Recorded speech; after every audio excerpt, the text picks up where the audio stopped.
Alors, comme d'habitude, on se demande toujours si on est en direct, mais je pense que oui. Alors, bonsoir à chacune et chacun d'entre vous. Je suis très heureuse de vous retrouver ce soir pour nos rendez-vous du jeudi.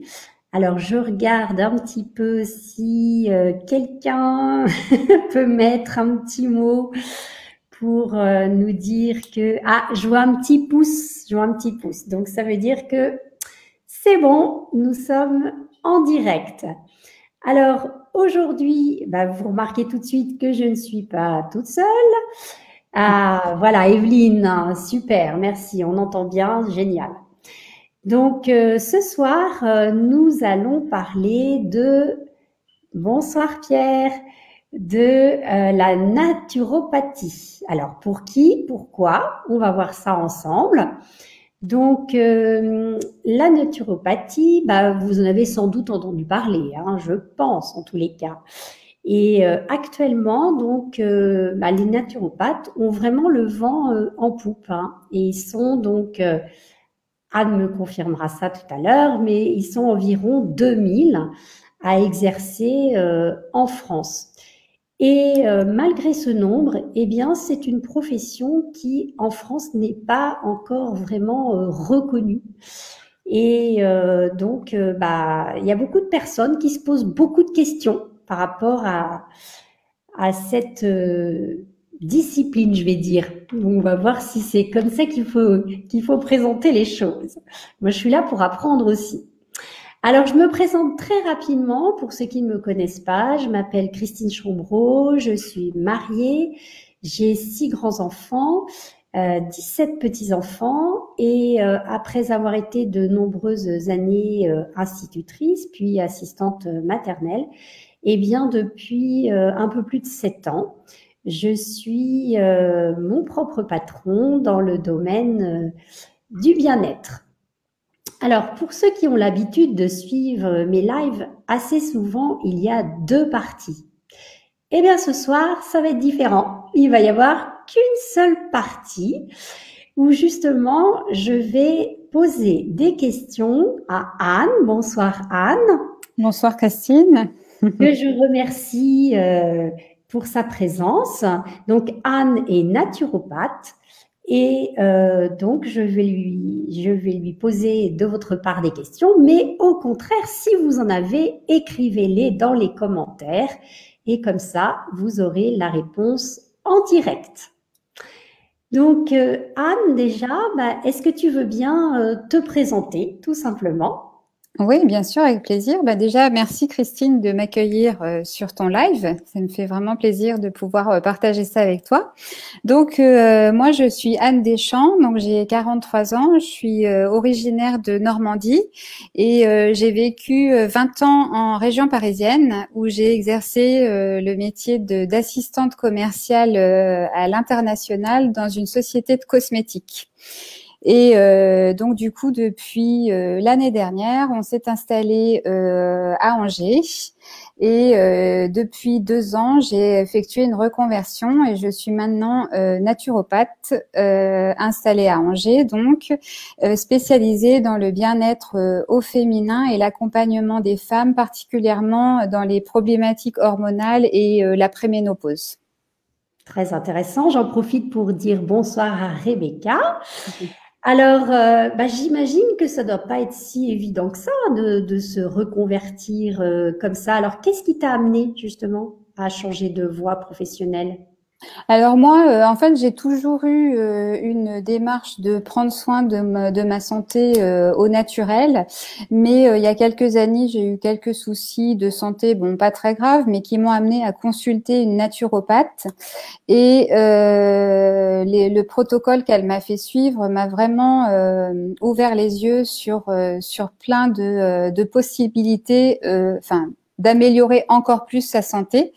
Et du coup, au vu des bénéfices que j'en ai tirés, j'ai vraiment eu envie de transmettre ça autour de moi. Donc du coup, j'ai eu une opportunité de quitter mon poste d'assistante commerciale et c'était l'occasion de me former à la naturopathie. D'accord, ouais, ça doit être très intéressant, hein, Ouais. Alors Ouais. justement, la naturopathie, comment toi tu la définis? Alors la naturopathie, c'est une pratique de prévention et qui permet d'optimiser sa santé. Donc le but, c'est de transmettre aux personnes des clés pour vivre sainement et en se basant sur des méthodes naturelles. Donc, comme je dis souvent, on parle souvent du naturopathe comme un éducateur de santé. Donc, on va aider les personnes à devenir vraiment autonomes et responsables de la prise en charge de leur santé au quotidien. D'accord, Donc, c'est vraiment une approche globale. On va travailler sur l'individu dans sa globalité, pas seulement sur sa physiologie, mais également sur les émotions, le mental. Et contrairement à la médecine conventionnelle, on va essayer de chercher la cause du problème plutôt que de traiter le symptôme. Donc, dans l'objectif de rééquilibrer justement les problématiques, de retrouver un équilibre en fait dans sa santé et dans son corps, entre le corps et la tête et les émotions. d'accord. Mhm.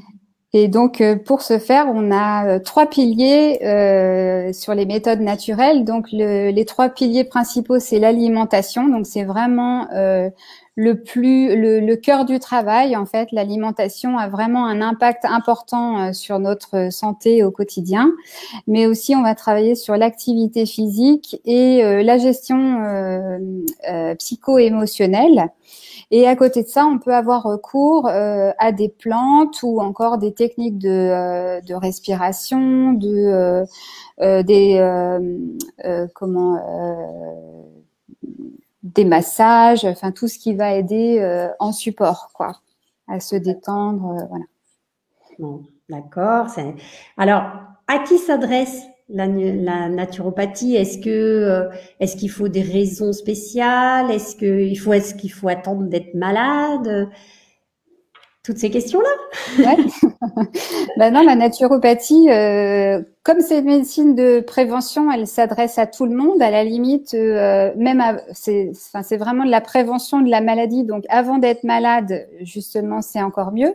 Mais on va venir aussi aider tout ce qui est dysfonctionnement ou dérèglement fonctionnel, que ce soit des troubles digestifs, des problématiques féminines ou des troubles du sommeil, le stress. À côté de ça, effectivement, on peut consulter un naturopathe aussi bien pour les bébés que ce soit les enfants, les adolescents, mais aussi les femmes, les hommes les femmes pardon pendant la grossesse, C'est mieux. oui, ou encore les seniors. Enfin, c'est vraiment à toutes les étapes de la vie. Oui, j'allais parler effectivement des problématiques féminines parce que c'est vraiment le domaine dans lequel je me suis moi-même spécialisée. Donc effectivement, tout ce qui est problématique dérèglements hormonaux, donc que ce soit à l'adolescence, même pour les adolescentes, pour la puberté, mais au moment de la préménopause, comme moi, je propose des accompagnements. Alors, Pierre nous dit, la personne est prise en compte dans sa totalité, c'est une approche très intéressante. Exactement. Et C'est ce alors, qu'on appelle l'approche holistique, voilà, prendre en charge la personne dans sa globalité. Exactement. alors, tu as dit que tu avais une spécialité. Est-ce que on peut quand même venir te voir si par exemple, je sais pas, on n'est pas dans le même cas, enfin, dans le cadre de ta spécialité. Est-ce que Oui, un bien homme, par sûr. exemple, peut venir te voir? Oui, oui, oui, tout à fait, bien sûr. Moi, je me suis spécialisée dans cette problématique-là pour être experte dans le domaine, mais effectivement, notre mission en tant que naturopathe, c'est d'aider tout le monde à avoir une meilleure hygiène de vie et à prévenir justement les maladies, éviter les problématiques qui peuvent arriver au quotidien. Mhm. Alors, Evelyne nous dit, c'est super complet. Je pensais que ce n'était basé que sur l'aide par rapport à l'alimentation. Eh ben non, non, parce que comme on le disait auparavant, c'est une approche globale et holistique. Donc effectivement, l'alimentation, c'est clairement le pilier le plus important, puisque un changement d'alimentation peut vraiment avoir un impact important sur notre santé, mais il faut savoir que le côté émotionnel joue aussi beaucoup, donc il faut travailler aussi sur cette partie-là. D'accord. Alors, dis-moi, est-ce que un naturopathe ou une naturopathe peut remplacer un médecin? Est-ce qu'on peut se passer de notre médecin du coup? Bah non, parce que le médecin aura toujours a toujours son rôle à jouer dans l'urgence et tout ça. Nous, on a vraiment un rôle de prévention. En plus, un naturopathe ne remplace pas le médecin dans le sens où il ne pose pas de diagnostic et il n'a pas non plus d'impact sur un traitement qui serait prescrit par le médecin. Donc, c'est vraiment une médecine complémentaire à la médecine conventionnelle. D'accord. Alors Pierre nous dit, il vaut mieux prévenir que guérir. Ah oui, ça Exactement. c'est clair. C'est tout à fait ça. Voilà. Et est-ce que tous les naturopathes appliquent la même méthode? Alors, on va dire que on a un socle commun, les bases dont j'ai parlé, qui sont vraiment les bases dont on peut pas se défaire, hein. L'alimentation, le mouvement du corps et la gestion des émotions, ça c'est vraiment la base. Après, on va avoir des naturopathes qui vont se spécialiser plus dans l'utilisation des plantes ou des huiles essentielles. Chacun va avoir un peu sa spécialisation dans la façon d'aborder la personne.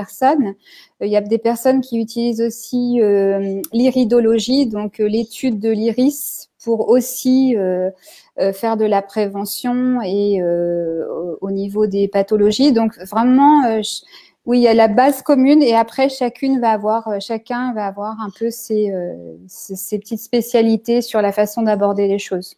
D'accord. Bonsoir Emeline, qui nous dit bonsoir. Merci pour ta présence.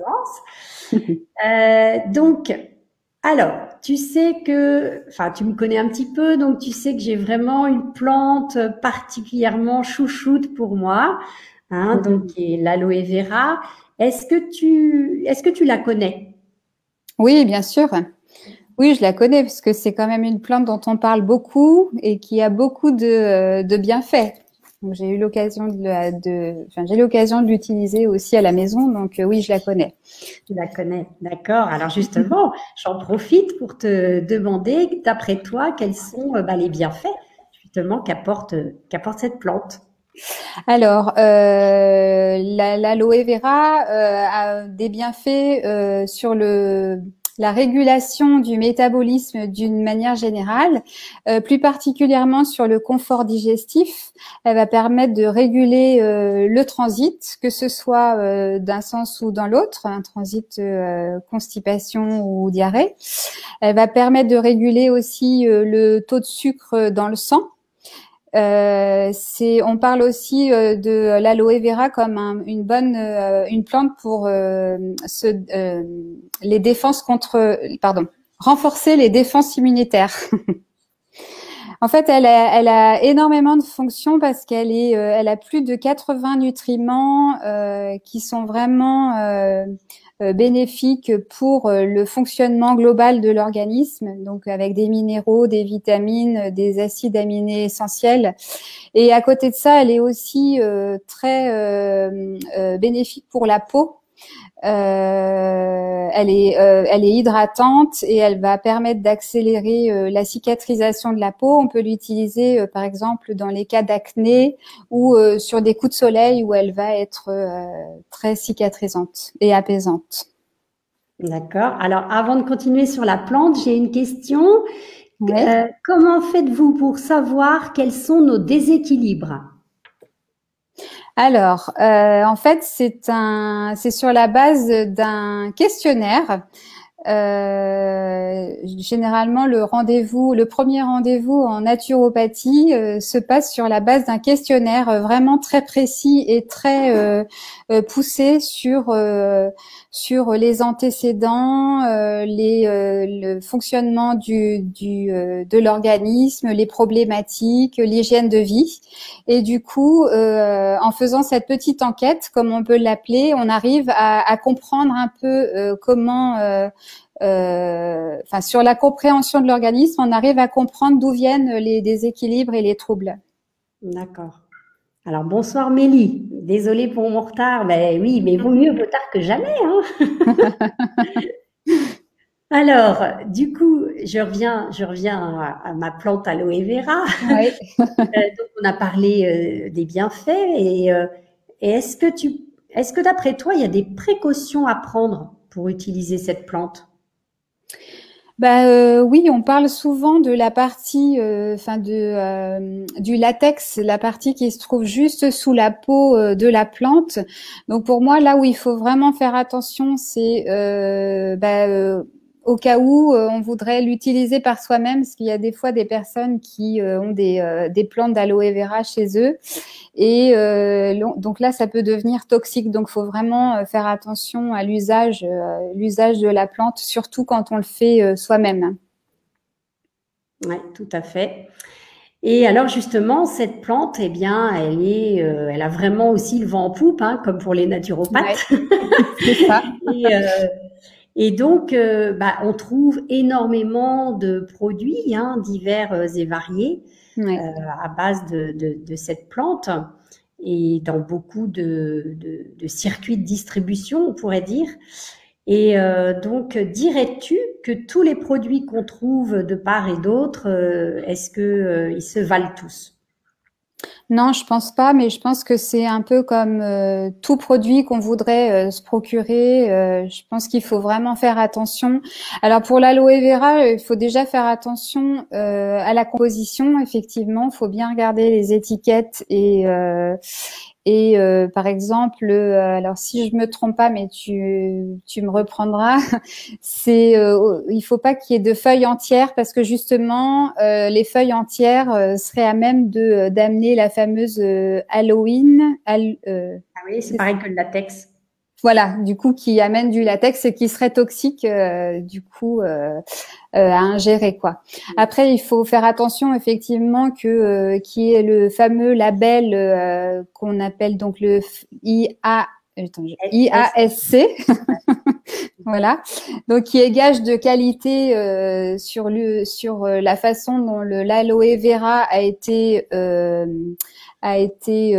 cultivé et produit et voilà, donc c'est vraiment un gage de qualité. Après, il faut être aussi prudent, mais ça, je pense que c'est pour tout par rapport au prix, parce que effectivement, un prix bas n'est pas forcément, peut nous interpeller sur la qualité du produit. Je pense qu'il faut trouver quand même un juste équilibre pour se dire, en tous les cas, un prix bas on peut se poser la question effectivement de la qualité. Alors, je regarde s'il y a d'autres questions, parce que nous, on est arrivé à la fin de nos questions. Alors, je ne sais pas si j'ai bien réussi à dérouler le... Bon, je ne pense pas avoir oublié de questions. Alors, parce que je veux quand même vérifier une chose. Non, c'est pas comme ça qu'il faut faire. J'ai appuyé sur un bouton. Il fallait pas faire ça. Bon, c'est pas grave. Donc, apparemment, Anne plutôt a répondu à toutes les questions.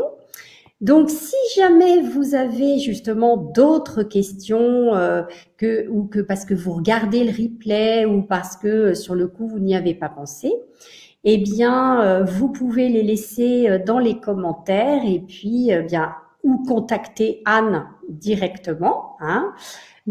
Donc, elle se fera bien sûr un plaisir de répondre à toutes vos interrogations s'il y en a encore. Et puis, si vous souhaitez connaître des produits à l'aloe vera qui ne contiennent pas d'Halloween et qui ont le certificat IASC, hein, dont on a parlé, eh bien, vous pouvez aussi me demander plus d'informations en message privé ou enfin, dans les commentaires. Libre à vous de revenir vers nous. Eh bien, Anne, je te remercie beaucoup pour ton intervention et toutes les Avec plaisir. précisions que tu nous as apportées. Ah, alors il y a une dernière question. Alors là, c'était pas une, j'allais dire au revoir, hein. Donc, que proposez-vous au niveau émotionnel, par exemple? Alors, pour agir sur l'émotionnel, on peut travailler avec les fleurs de Bach, par exemple. Il y a certaines plantes aussi qui vont avoir une action sur les émotions, sur le stress. Et après, on va beaucoup travailler sur les techniques de respiration. Ça peut être la cohérence cardiaque ou proposer de la sophrologie ou des choses comme ça. Voilà, D'accord. c'est vraiment des techniques respiratoires, de mouvement, vraiment pour apaiser le mental. Voilà. Bon, bah, c'était moi une ta question. Donc, écoutez, bah, je vais vous souhaiter une très, très belle soirée. Et puis, encore une fois, si vous avez d'autres questions, eh bien, écrivez-les dans les commentaires. Quant à moi, je vous donne rendez-vous jeudi prochain, eh bien, pour un autre sujet. Anne, encore merci et Merci bonne à soirée. toi. Bonne soirée.